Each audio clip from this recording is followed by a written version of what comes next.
How important is being a good ambassador to comics? What I mean by that is there are people who work in comics, they're creators, they produce content and everything else, but and they're they could be great people, they can do great work, but at the end of the day, they're not people who go out and try and draw people into comics. People like that are, folks like Stan Lee was an ambassador for comics. Joe Quesada has been an ambassador.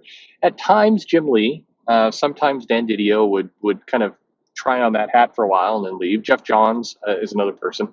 There are people who kind of come into the space, but first, how important is that role in comics these days? And who could fill those shoes?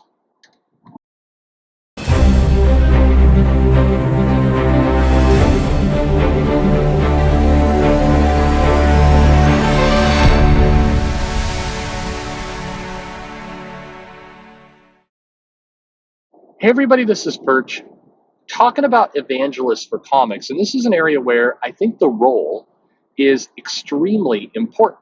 The ambassador, the person who is out there as a face of somebody say, hey, we're producing comics. You should come check it out. It's good stuff.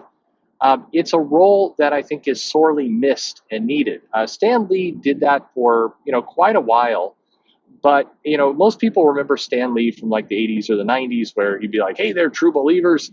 Let's talk about some comics." He was very exciting, and it was definitely a outreach, probably skewed a little younger, but it worked. It was something that I think brought in audiences to comics and was a fairly valuable service. Um, we've missed that. And today, if you look at the ambassadors to comics, you hear names like Kevin Smith, Joe Quesada, Jeff Johns, as people who in theory should have that role or be out there and have that role.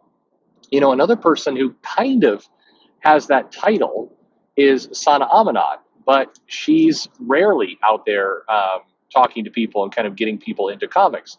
Picture a world, by the way, because I know that name just drives people insane whenever they hear it, but picture a world where Sana Amanat, who says, she's really trying to develop new markets. She wants to get, new people into comics, new groups into comics. And I think that's a valuable goal. I think comics needs that for sure.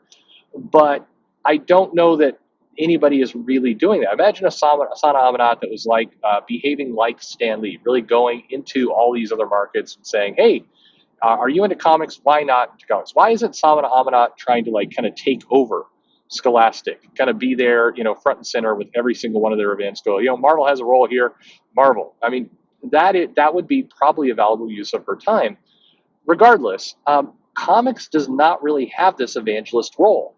And in many cases, I think there are people who take a very kind of 1970s, 1980s view of it, even if they don't really realize it, who are behaving like kind of curmudgeonly kind of comic creators, like the old publishing business. A name that comes to mind is Tom Brevoort, who he behaves like somebody in the publishing business in the 70s. He's got that same kind of, I'm going to say grumpy, but that same kind of demeanor when he's on social media. I mentioned this a bunch of times. It always blows my mind every single time. There's this Twitter account called the Spinner Rack, and it basically publishes, it shows 4 covers from this date, sometime back in history. And it's become popular, very popular on Twitter. And it draws a bunch of pros, a bunch of comic creators. You see Eric Larson in there. You'll see Kurt Busiek. You'll see a lot of people come in there and be like, "Oh, I bought that one. Oh, yeah, that was a good memory," and everything else. Imagine though, Tom Brevoort, who frequently will retweet this stuff. So he sees it. He doesn't just reply. He retweets on his own account and says, "I didn't buy any of these." And it very much fits that kind of curmudgeonly publisher kind of personality, but it's not a good evangelist. I mean, if you think about it in comparison to a Stan Lee, you could see Stan Lee using the tool and seeing a comic come out and be like, "Oh man, true believers, in 1975, Luke Cage had this comic and it was a real, I'm now mixing it up with Jim Ross. It was a slobber knocker of I think that there's such an opportunity there. When I look at that, I think, where is the CB Cebulski? Where is the I don't know, I mean, even Bob Harris, who unfortunately was recently let go from his position in DC, you'd think this would be something that these guys would be all over. They'd be just, and it would be, easy to do. A couple times a week, you do nothing but you basically retweet what this other account is doing, and you say, man, this was a great week in comics. Here's this comic, and that led to a big run, and you can catch up with Nightwing right now in comics. It's amazing how Nightwing has been, in comics for 50 years and still going strong. I mean, it's like it's right there. I mean, like somebody's doing half of the marketing for you. But this is more than marketing. It's the word evangelist is the correct word because it really is an evangelist role. It's somebody who's going to come in and say, guys, we should get excited about comics. Here's why we should get excited about comics. There's lots of great comics here, and let's get excited about them. That job, that role, that kind of momentum is needed in comics today. It would be very helpful to have it in comics today, and it allows you to set the narrative. The reason why companies like tech companies and pharmaceutical companies, others, will hire evangelists and will promote that role is because they want to set the narrative for where the direction is going. They want to be able to tell people, this is this technology we're rolling out. This is this language. This is this concept. This is this thing that's very important to our company. And if you're going to talk about it, you should talk about it like this. And it's a personality type. It's a smiling, very fan-friendly personality type. I think that's what Marvel sort of thought they were getting with CB Cebulski. He definitely was kind of, at least in the circles I'm in, pitched as like, well, he is very fan-forward. He's very he's engaging as a personality. He's, charming, kind of a, he's a foodie, so he's relatable, and that he'll be a good evangelist for comics. I heard a lot of that back when the Akira Yoshida stuff was coming out, and it was like, well, maybe he pretended to be another person, and that's bad, but, watch, he'll turn it around because he's just got such a good way with fans. He could be the next Stan Lee. That's what a lot of people said. But it hasn't worked out that way. And what I don't know in this is that Marvel or is that Cebulski himself?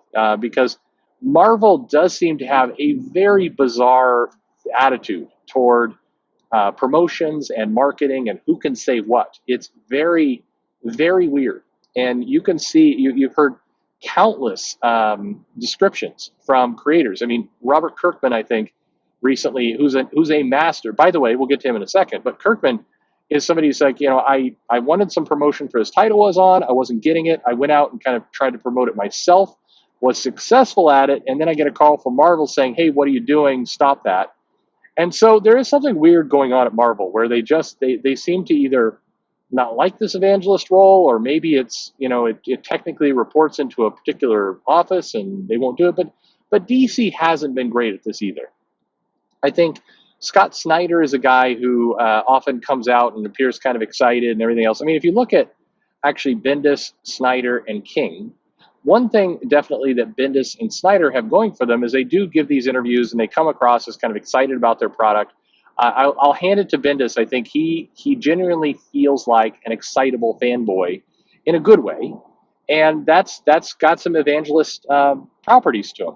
Snyder does as well. His stuff is it never comes across as strong as Bendis, honestly, in terms of engagement with the fans, in terms of that kind of, hey, let's get excited about comics. But both are perfectly fine.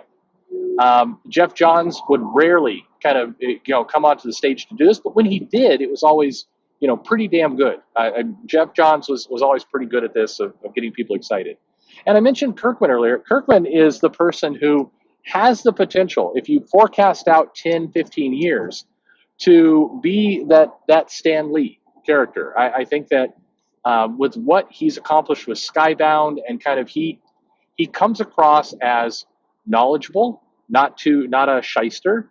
He comes across as liking comics and really into all this stuff. He's very much attached to The Walking Dead, but I can see a world where, if Invincible gets going and it becomes a property that extends beyond comics and everything, now he's got a classic kind of superhero book.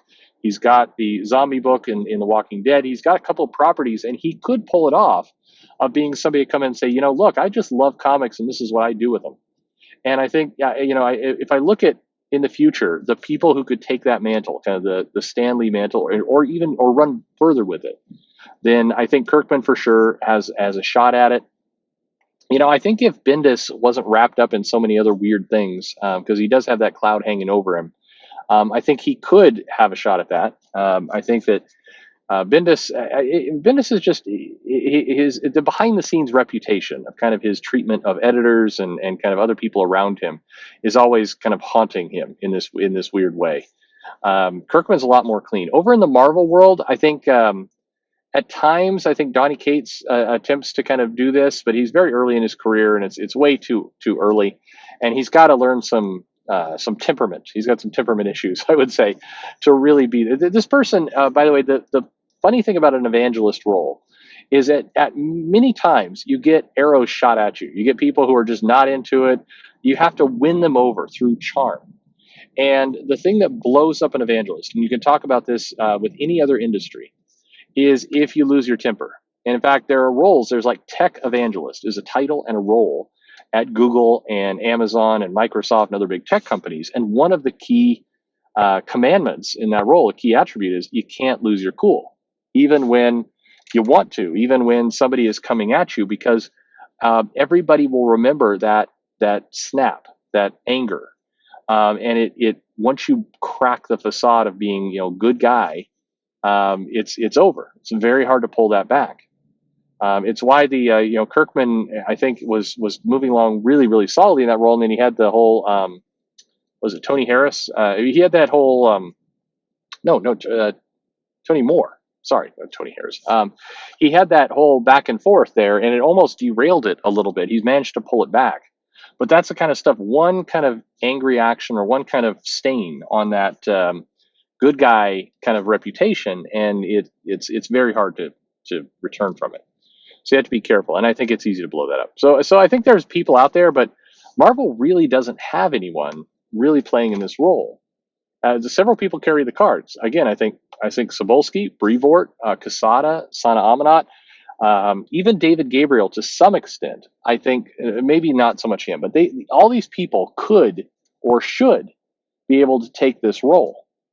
In fact, if you're trying to figure out how to keep your job in a Kevin Feige world, you should get really good at this. I mean, Feige rarely does it. He's a senior executive, but Feige absolutely comes across as, he does seem like an ambassador for the MCU. I mean, if you compare him to Kathleen Kennedy, for example, he's far more of like good guy Feige, even though that's by reputation, that's far from what he is. He manages to pull that off. And I think it's something that is missing in comics, something really critical. But what about you? Do you think this role is necessary? Do you think comics has lost something by not having it? Leave a comment below. Let me know your thoughts, your opinions right there. Follow me on social media. Hey, like, subscribe. If you haven't subscribed yet, why not? Please do. I'd love to have you as part of the community. Really appreciate it. And share with a friend. If you hate everything I've done here, be one of those people. Downvote. In fact, don't even listen to the video. Just you see the screen come up and downvote away. That's totally cool too. It's fun. You're feeding the algorithm either way. I don't care. I do what makes you happy. Anyway, most importantly, thanks for listening.